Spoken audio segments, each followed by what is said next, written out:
Assalamualaikum warahmatullahi wabarakatuh. Perkenalkan, saya Evin Noviana Sari, SSTM-Kep, salah satu dosen program studi S1 Kebidanan Fakultas Ilmu Kesehatan Universitas Darmas Indonesia.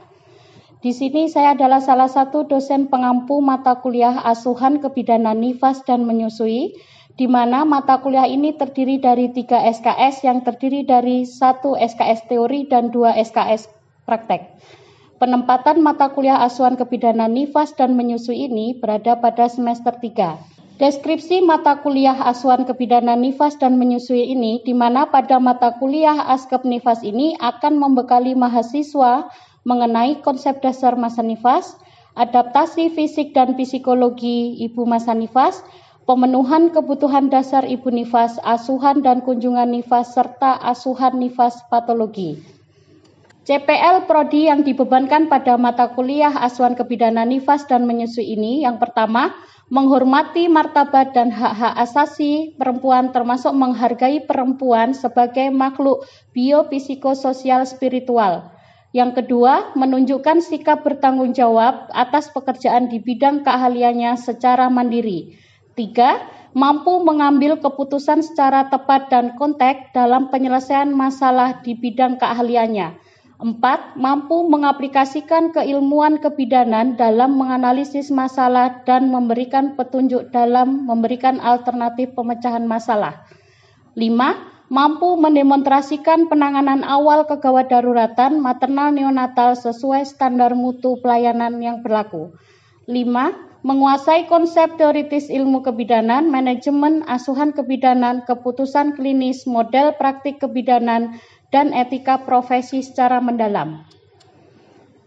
CPMK pada mata kuliah ini yang pertama yaitu mahasiswa mampu memahami konsep dasar masa nifas dan kebutuhan dasar ibu masa nifas dalam mengambil keputusan secara tepat dalam konteks penyelesaian masalah di bidang keahliannya. Yang kedua, mahasiswa mampu mengaplikasikan keilmuan kebidanan dalam menganalisis masalah dan memberikan petunjuk dalam memilih alternatif pemecahan masalah. 3. Mahasiswa mampu melakukan asuhan nifas patologi dengan menghormati martabat dan hak-hak asasi perempuan, termasuk menghargai perempuan sebagai makhluk biopsikososial spiritual. Kemudian sub CPMK pada mata kuliah ini yang pertama, mahasiswa mampu menjelaskan konsep dasar masa nifas. Yang kedua, mampu menjelaskan perubahan fisiologi pada masa nifas. Yang ketiga, mampu mengidentifikasi proses adaptasi psikologi ibu masa nifas. Keempat, mampu menjelaskan perubahan kebutuhan dasar masa nifas. Kelima, menjelaskan dan mempraktekkan proses laktasi dan manajemen laktasi. Keenam, melakukan asuhan kebidanan ibu saat masa nifas. 7. Merumuskan diagnosa masalah aktual dan potensial. 8. Mampu mengaplikasikan kepada ibu untuk persiapan menjadi orang tua. 9. Mampu merencanakan asuhan kebidanan. 10. Mampu menjelaskan program tindak lanjut asuhan nifas di rumah. 11. Melakukan deteksi dini komplikasi saat masa nifas. 12. Membuat dokumentasi asuhan pada masa nifas. Sedangkan materi pada pembelajaran mata kuliah ini terdiri dari 13 komponen. Yang pertama yaitu konsep dasar masa nifas, perubahan fisiologi dan psikologi masa nifas. Ketiga, proses adaptasi psikologi ibu masa nifas. 4. Kebutuhan dasar ibu masa nifas. 5. Proses laktasi serta manajemen laktasi. Keenam, asuhan ibu saat masa nifas. Ketujuh, merumuskan diagnosa atau masalah aktual. 8. Evaluasi asuhan kebidanan. 9. Membantu ibu untuk persiapan menjadi orang tua. 9. Merencanakan asuhan kebidanan. 10. Tindak lanjut asuhan nifas di rumah. 11. Cara deteksi komplikasi pada masa nifas dan penanganannya. Yang terakhir, pendokumentasian asuhan kebidanan. Sistem pembelajaran pada mata kuliah ini secara luring dengan 3 cara, yaitu ceramah, diskusi, dan skill lab. Metode pembelajaran pada mata kuliah ini secara student center learning, di mana metode ini memungkinkan siswa untuk berinteraksi lebih aktif sesuai dengan kemampuan individu masing-masing. Kemudian yang kedua dengan ceramah, diskusi kelompok, dan role play. Sistem penilaian untuk mata kuliah ini terdiri dari 5 item. Yang pertama, tugas 15%, UTS 15%, UAS 25%, praktek 30%, partisipasi 15%. Baiklah, selanjutnya saya akan menampilkan proses pembelajaran pada mata kuliah NIFAS ini, yaitu pada pertemuan keempat dengan tema Adaptasi Psikologi Ibu Masa NIFAS. Selamat menyaksikan. Assalamualaikum warahmatullahi wabarakatuh.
Bokongnya terlalu besar, pinggulnya terlalu besar. Oke. Kemudian ibu membuat penyesuaian yang sangat besar baik tubuh dan psikisnya. Psikis ibunya setelah melahirkan gimana? Iya. Terganggu karena apa? Apa yang ibu pikirkan? Iya. Apakah saya bisa merawat bayi saya? Terus apa lagi? Apakah air susu saya keluar? Apakah saya bisa mengganti popoknya kalau ngompol? Iya kan? Biasanya terjadi pada ibu primi atau ibu yang baru punya anak satu. Oke. Kemudian di sini saya menjelaskan tentang postpartum blues. Ada yang tahu postpartum blues itu apa? Postpartum blues apa? Iya, gangguan psikologi yang terjadi pada ibu nifas. Ada yang tahu tanda gejalanya? Ada yang tahu tanda gejalanya? Murung, terus sedih, terus ibunya sering uring-uringnya, menangis, terus apa lagi? Tidak mau merawat bayinya. Oke. Fenomena postpartum blues ini biasanya terjadi pada ibu preemie. Angka kejadiannya itu sebesar 70%.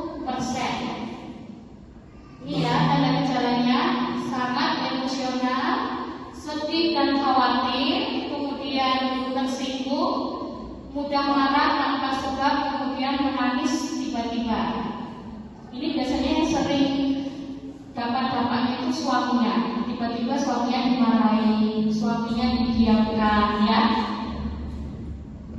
Nih, karakteristik postpartum blues di sini salah satunya menangis. Kemudian ibunya merasa letih karena melahirkan, kemudian dia gelisah, kemudian terjadi perubahan pada perasaan, menarik diri, reaksi negatif terhadap anak atau keluarga. Seperti yang saya jelaskan, ibunya sering uring. Kira-kira untuk menghadapi postpartum blues atau untuk pengobatannya apa yang bisa dilakukan? Ya, memberi dukungan baik spiritual, terus spiritual, emosional, terus kalau spiritual berhubungan dengan apa? Ya, spiritual berhubungan dengan keagamaan. Mengajarkan ibunya lebih mendekatkan kepada Allah. Dengan cara apa? Kalau ada ibu nifas, ibunya tidak bisa sholat. Dengan berzikir. Apa? Istighfar, ya. Kemudian kalau pada tingkat emosional bisa dengan cara apa? Ya, bapaknya lebih memberi perhatian yang khusus. Contohnya, mau makan apa, Ma? Mau dibeliin apa? Nah, kayak gitu ya. Atau mau belanja apa? Intinya tuh lebih diperhatikan gitu. Biasanya yang minta istrinya, ini sebelum istrinya minta, suaminya harus buka.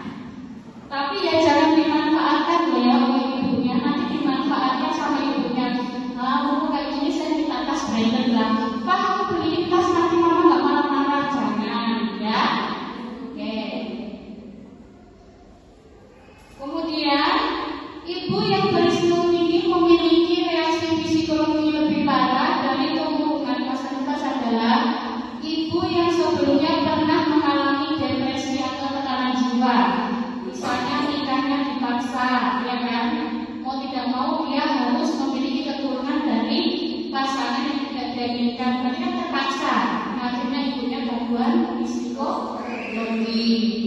Kemudian ibu yang rasa percaya dirinya rendah. Nanti saya bisa nggak ya kalau bayi saya? Nanti gimana ya maksud ibu saya kalau kayak gini suami saya jadi nggak sayang, nanti suami saya cari yang lain. Nah, pasti kayak gitu ya. Yang dari pertamanya bodinya kita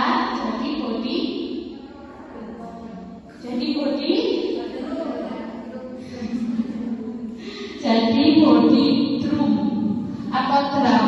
Kalau kita kan Spanyol ini, kalau sudah melahirkan jadi drum bulan. Kemudian ibu yang tidak mempunyai akses hubungan, suaminya cuek, mertuanya cuek, orang tuanya jauh. Kemudian ibu yang bayinya meninggal atau menyandang masalah. Masih ingat bayi yang meninggal di dalam kandungan apa namanya? Artinya apa? Pintar. Kalau UGM?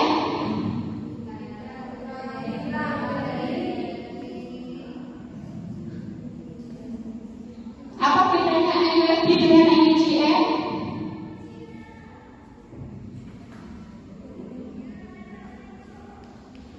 Kalau UGM itu keduanya tambah, G-nya itu berarti apa? Pertumbuhan. Kemudian dia tanda dan gejala ibu yang memiliki depresi postpartum atau postpartum blues. Nggak bisa tidur. Kalau malam nggak bisa tidur apa namanya? Insomnia. Kemudian merasa bahwa dia tidak dapat merawat dirinya sendiri, ya. Seolah-olah mendengar suara atau tidak dapat berpikir dengan jernih. Biasanya dengan suara bayi menangis, orang memanggil, pokoknya kayak orang ketakutan dihantu itu, tahu kan? Kemudian berperilaku aneh, kehilangan sentuhan hubungan dengan kenyataan, adanya halusinasi, berkhayal. Tiba-tiba dia bilang, kok ada yang ngajak saya pergi ya? ya, dia pakai baju putih. Nah, siapa itu? Ya. Biasanya orang mendeskripsikan orang atau keluarga yang sudah meninggal ya kan. Kemudian menyangka bahwa bayi yang dilahirkan adalah anaknya. Ini biasa terjadi pada ibu yang bayinya meninggal. Nih, yang kedua yaitu tentang kesedihan dan duka cita. Ya, sebelum lanjut ke sini ada yang mau ditanyakan tentang postpartum blues? Ada yang mau ditanyakan tentang postpartum blues? Ya.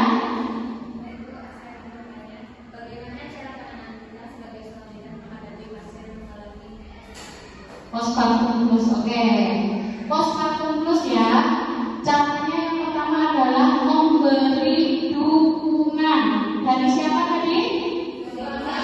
Ya, dari orang-orang terdekat, baik itu spiritual dan baik itu emosional. Karena kalau kita berbicara postpartum blues, berarti kejiwaan ibunya itu terganggu. Gimana? Udah jelas? Ada yang bertanya lagi? Sudah paham? Paham ya? Baiklah, kita memasuki yang kedua tentang kesedihan dan duka cita ya. Di mana berduka yang pada dasar itu disebabkan karena kematian. Kematian yang terjadi pada orang terdekat dengan kita. Suami, anak, orang tua, atau apa yang berhubungan dekat dengan kita. Baiklah, berduka sekarang ya. Berduka itu juga termasuk dalam adaptasi psikologis. Biasanya terjadi pada orang yang kehilangan orang-orang terdekat ya. Kemudian proses berduka sangat bervariasi tergantung pada apa yang hilang. Ya, kehilangan pacar itu juga berduka. Kehilangan uang itu juga berduka. Kehilangan barang yang disayangi juga berduka. Ya. Kemudian persepsi dan keterlibatan individual apapun hal itu, semua yang hilang itu termasuk dalam hal kategori berduka. Oke. Kemudian respon orang tua terhadap bayi baru lahir. Ya. Salah satunya yaitu tentang bonding attachment atau sering kita sebut dengan jalinan kasih sayang antara orang tua dengan anak.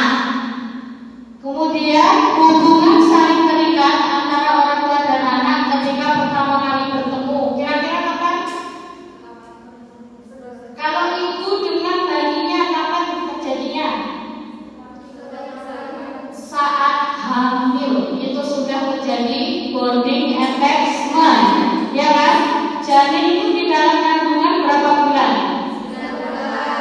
Sudah bisa mulai merasakan detak jantung ibunya, keringat ibunya, gerakan ibunya, ya kan?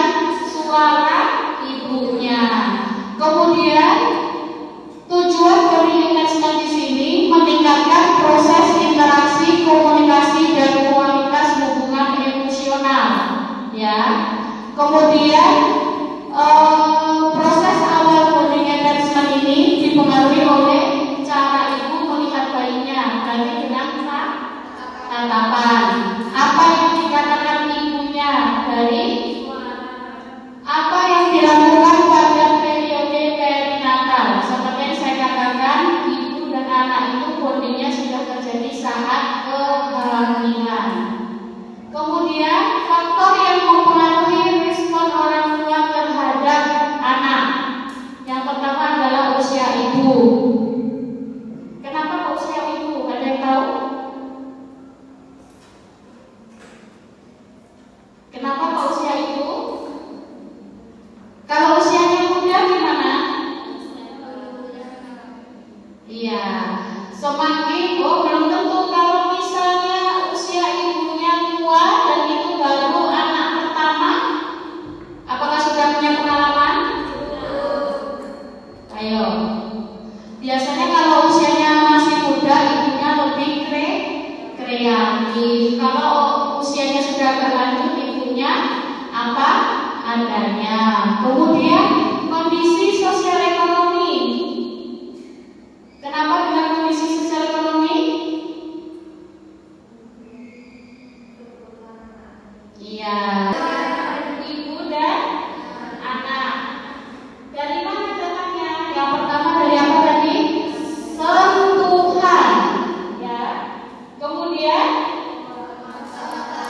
otak mata. Terus suara. Terus aroma. Kemudian yang terakhir adalah ritme atau tingkah laku. Ya, masih ingat ya? Sentuhan. Sentuhan berarti kan apa tadi? Skin to skin. Otak mata atau face to face. Kemudian suara. Kemudian aroma, dan yang terakhir dengan gerakan perilaku atau tingkah laku ibunya. Ya. Bagaimana Sisi? Sudah paham? Oke, kita paham ya? Sebelum saya lanjut, ada yang tahu apa itu sibling? Gimana? Atau sibling rivalry?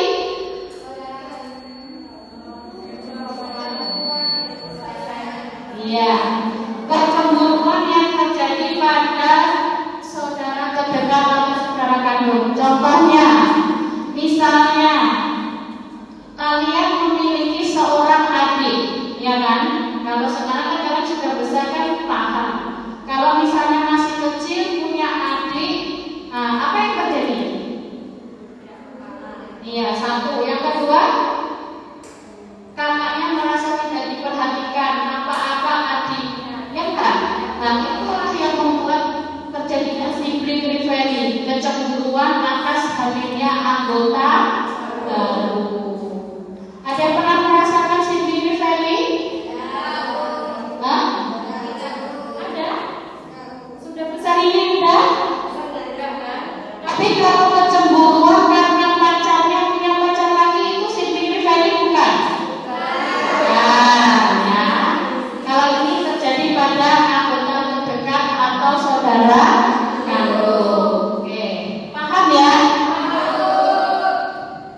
Kemudian ini reaksinya bersifat langsung. Kalau pada bayi biasanya berupa gerakan, bukan tonjok-tonjokan, bukan, tapi biasanya itu saling bersentuhan, tapi dengan cara yang mencekal-cekal gitu ya, seperti yang terlihat di gambar ya.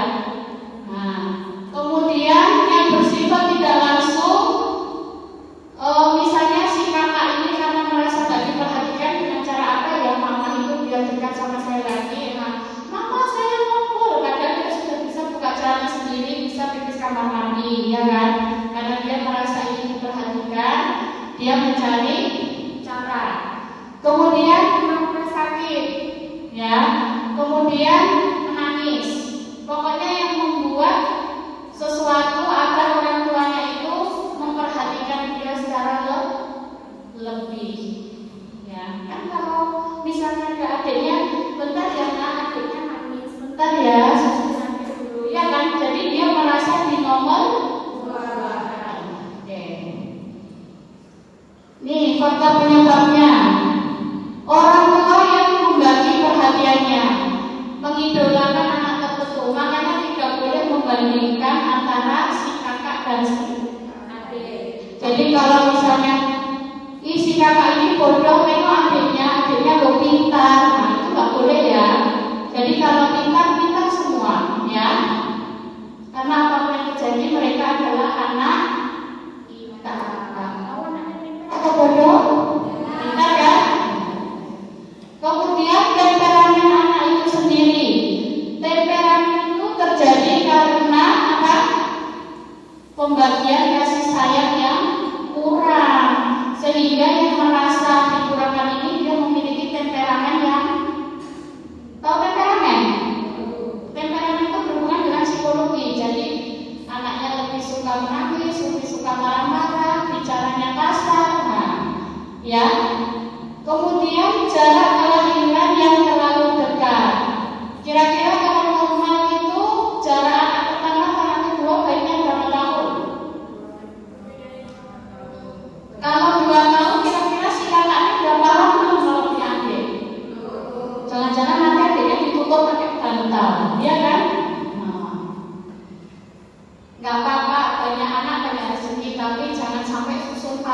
ya.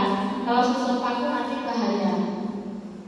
Kemudian hal-hal yang memperkecil kejadian sibling dengan cara memberi cinta atau perhatian yang sama, bersikap adil pada setiap anak, mempersiapkan anak yang lebih tua pada saat kelahiran adiknya. Jadi memberi penjelasan, kakak, bentar lagi kakak mau punya adik, nanti disayangi ya, jangan di ini, jangan di itu gitu ya. Kemudian memberikan hukuman yang sesuai. Kalau yang satu dicubit, satu juga dicubit. Jangan yang satu dicubit dan satu dielus-elus. Nah, itu nggak boleh ya. Kemudian sharing antara anak orang tua. Misalnya anaknya dulu nggak mau makan, ditanya, kenapa nggak mau makan nak? Mau dimasakin apa? Kalau mama nggak enak, apa kita beli? Nah, itu harus ditanya, ya. Jangan dibiarkan. Nah, selesai. Ada yang mau ditanyakan? Cukup jelas? Cukup jelas? Ya, oke.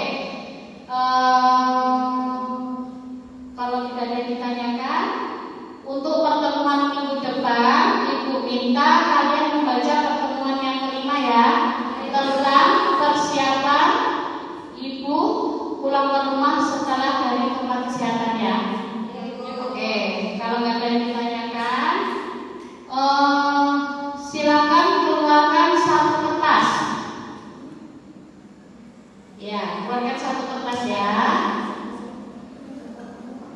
Kita akan post test atau recall. Kira-kira tadi yang dipelajari itu nyambung apa enggak? Ya.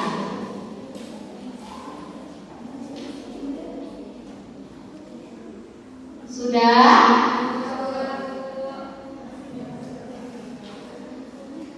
Sudah? Ya, ayo.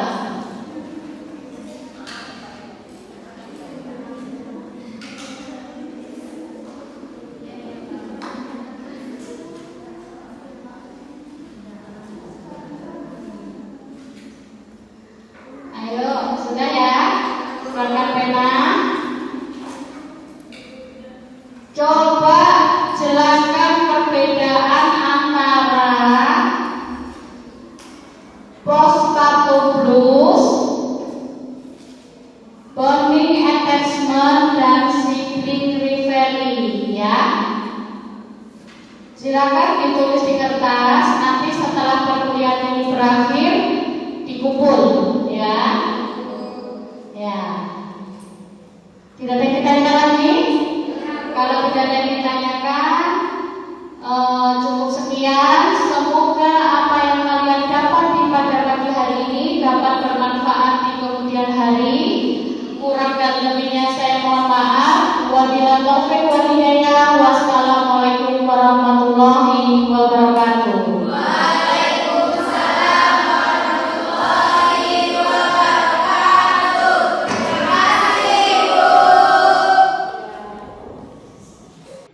Demikianlah video pembelajaran saya hari ini tentang adaptasi psikologi masa nifas.